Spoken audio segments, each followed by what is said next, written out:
लोकसभेमध्ये कांदा निर्णयाचा फटका बसल्यानंतर वाणिज्य मंत्रालयाला अधिकार दिलेत कांदा दर ठरवण्याचा.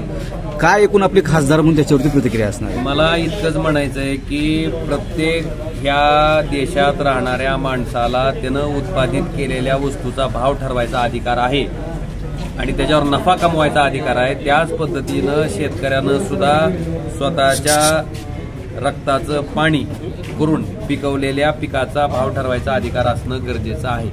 मला वाटतं त्या भावनेतनं का असेना केंद्र सरकारला उशिरा सुचलेलं शहाणपण असं म्हणू आपण, पण शेवटी आपण सकारात्मक दृष्टिकोनातून बघणं अपेक्षित आहे. या भागाचा खासदार म्हणून मी सातत्यानं हा प्रश्न कांद्याच्या दराबाबतीत मी बोललो होतो, त्याच पद्धतीनं सोयाबीनच्या दराच्या बाबतीत नुसतं कांद्याचंच नाही, शेतकरी उत्पादित करत असलेल्या प्रत्येक वस्तूचे भाव ठरवत असताना त्याला जी उत्पादन खर्च येणार आहे त्याच्यावर आधारितच त्या वस्तूचा भाव असणं अपेक्षित आहे. आणि एखाद्या वस्तूचा भाव वाढल्याच्या नंतर केंद्र सरकार लगेच ताबडतोब स्वतःच्या पॉलिसीज बदलून, म्हणजे पाम तेलावरचा आयात शुल्क कपात करायचं, सोयाबीन आयात करायचं आणि त्याचा भाव पाडायचा, हा जो काही प्रकार केंद्र सरकार करतंय आणि अक्षरशः शेतकऱ्याला छळायचा प्रकार आहे, मला वाटतं हे प्रकार केंद्र सरकारनं तातडीनं बंद करणं अपेक्षित आहे.